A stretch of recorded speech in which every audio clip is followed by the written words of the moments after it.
Hello students, welcome back to my channel.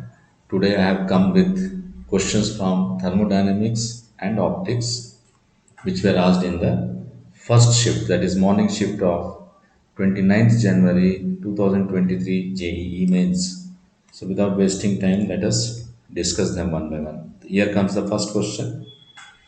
Given below are two statements, one is labeled as assertion A and the other is labeled as reason R. Assertion A states if dq and dw represent the heat supplied to the system and work done on the system respectively, then according to the first law of thermodynamics, dq is equal to du minus dw. Now, students, in physics, what you have learned is this. First law of thermodynamics is this, isn't it? But there you should realize that dw is the work done by the system against the forces due to external pressure. It is work done by the system. If dW represents work done on the system, then the sign will change. So accordingly, this will become minus. dW will become minus. So the first statement is correct. Coming to the reason, our first law of thermodynamics is based on the law of conservation of energy. This is absolutely correct, students, without any doubt.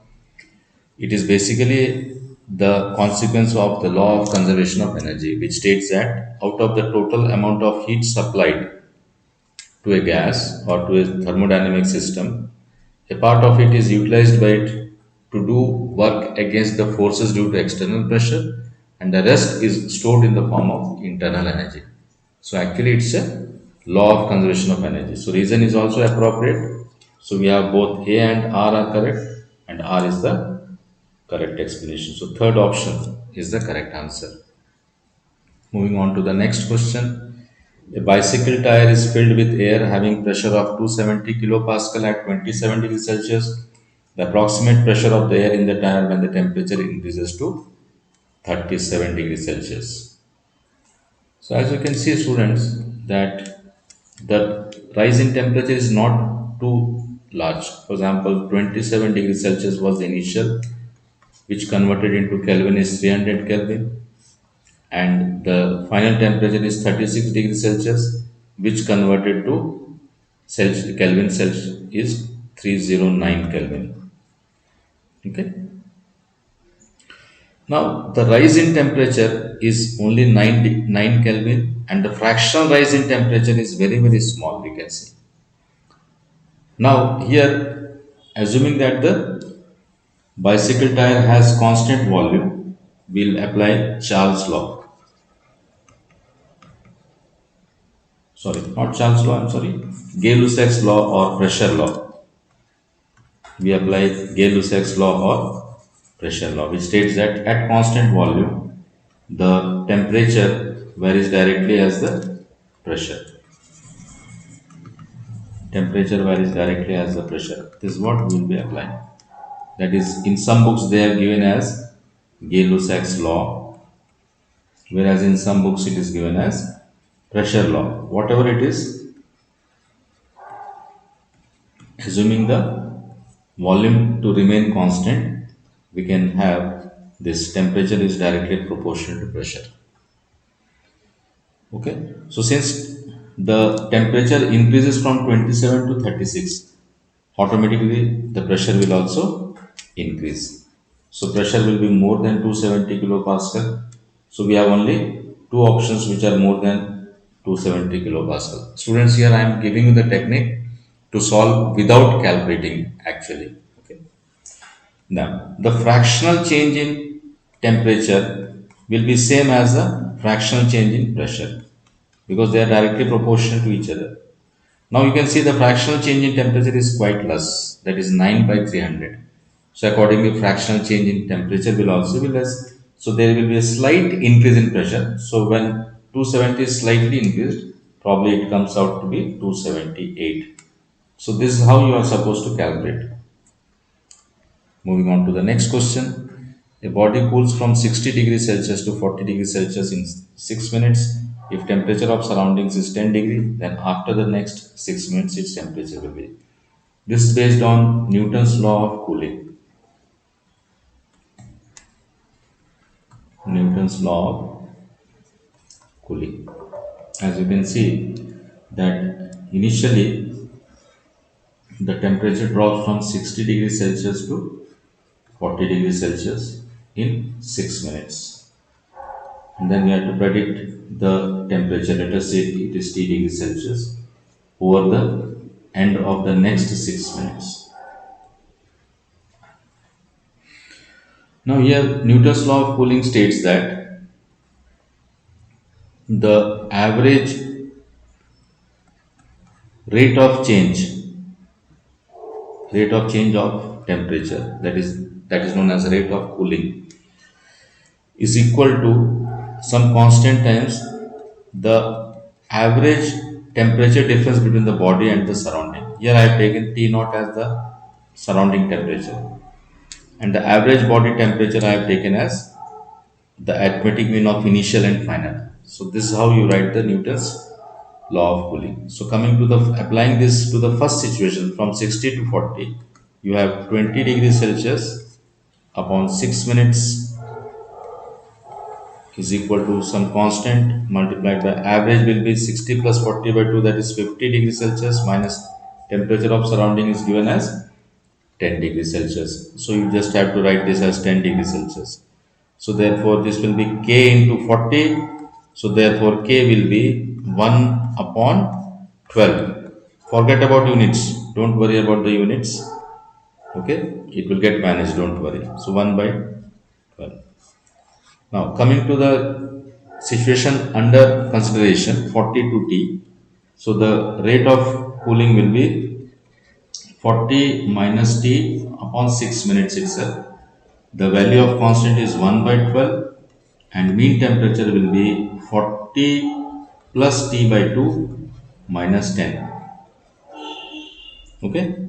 So this will be 6 twos are. So you have twice into 40 minus T is equal to, this will be 40 by 2, 20, 20 minus 10 is 10 plus T by 2. So 2T goes that side, becomes plus 2T, 2T plus T by 2 is 5T by 2 is equal to 80 minus 10 is 70. 5 can be written as 10 by 2. So 1 0 gets cancelled. So T is equal to 4 into 7, that is 28 degrees Celsius. So 28 degrees Celsius is the correct answer. Moving on to the next question.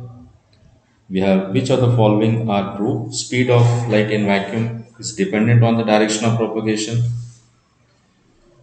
Dependent on the direction of propagation. This is wrong, students, because speed of light in vacuum is a universal constant and it is same in all the directions, which is equal to 3 into 10 to the power 8 meters per second. Actually, it is around 2.98 something, but when we round it off to the nearest integer, it becomes 3 into 10 power 8 meters per second. So this is wrong. Then B, speed of light in medium is independent of wavelength of light. See students, for any wave, speed will be frequency into wavelength. So certainly the speed will depend on the frequency and wavelength here in this particular case. So wavelength, since speed of light in a medium is independent of wavelength, this is also wrong. Then the speed of light is independent of the motion of the source, that is correct. Source has nothing to do with the speed because the speed is actually decided by frequency and wavelength. So C is correct. The speed of light in a medium is independent of intensity. That is also correct because it has nothing to do with the intensity. See students, understand one thing. The speed of any wave is decided only and only by the medium, nature of the medium. Okay. So medium will decide wavelength and as well as speed. So speed is always decided by this. Now here frequency will be decided by the source. Speed will be decided by the medium. Both together will decide the wavelength. This is the fundamental concept of wave. Okay. So C and D both are correct. So fourth option is the correct answer. Moving on to the next question. In a YDSC, two slits are illuminated with a light of wavelength 800 nanometer The line joining A1P, you can see the line joining A1P, this is the line joining A1P is perpendicular to A1A2 as shown in the figure. If the first minimum is detected at P, the value of slit separation small a will be. Now student, try to understand this. This is a very simple question. Let us say C is the midpoint of A1, A2. If you draw a line here, then this must correspond to the central bright fringe. Central bright fringe. And this distance is quite less. As you can see, it is just a by 2. So for now, I'll take this as a by 2. This, if I take this as y axis, then I can write this as y. Now, the path difference between these two interfering waves reaching the point P, path difference here, if y is small as compared to capital D, small compared to capital D, then this path difference will be y small d by capital D. This is the formula you are supposed to memorize, students. So here, and that path difference should be equal to lambda by 2, because as per the question, it is the position of the first minimum. First minimum means path difference between the interfering waves must be 1 lambda by 2. So I'll equate this to 1 lambda by 2. So as per the question, so therefore we have y into small d by capital D is equal to lambda by 2. So y is how much? A by 2. Slit width is also A.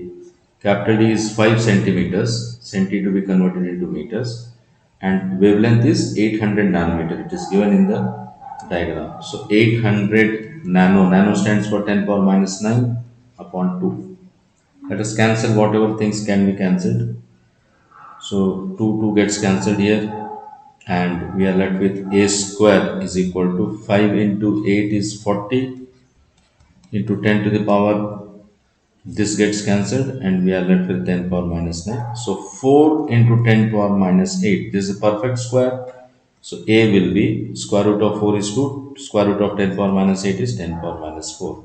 Since the options are in millimeter, remove 10 power minus 3 from here. So this will be 0.2 mm. So 0.2 mm is the correct answer. Moving on to the next question.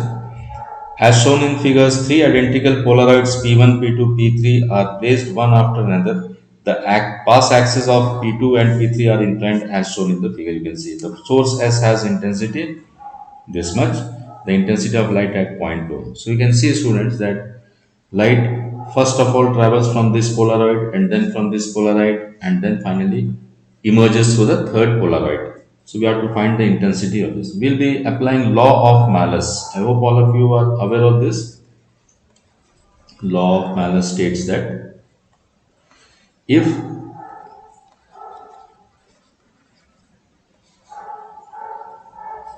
I naught is the intensity of the interfering wave, incident wave intensity, and if the angle between the axis be 30 or theta, let us say, then the emerging light will have an intensity given by I naught into cos square theta. Okay. Theta is the angle between the planes of transmission between the two Polaroids. The first Polaroid through which it is coming has an intensity I naught, and the second Polaroid through which the final light comes out. So here, when unpolarized light is made incident to a Polaroid, first of all it will absorb half the intensity and the remaining half will come out. So if I naught is the original intensity, which is given as this, we'll substitute it. So the intensity of light coming out here will be I naught into this, and finally you can see the angle between these two axes is 60 degrees. So now this becomes the incident light for this. So incident light into cos square of angle between the planes of transmission, cos square 60 degrees.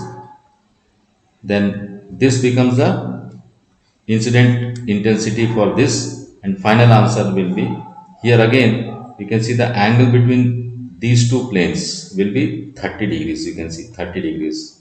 range of transmission. So another cos square 30 will be there. We have to multiply. So this is the final answer, intensity observed here. So this I naught is given as 256. So 256 upon 2, cos square 60 is 1 by 4, cos square 30 is 3 by 4.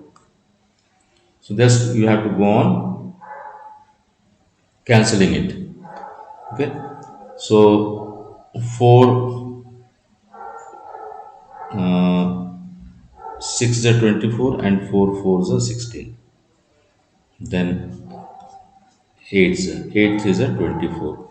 So the final answer is 24 watt per meter square is the answer. That's all in this video, students. Thank you so much. Thank you for watching my channel.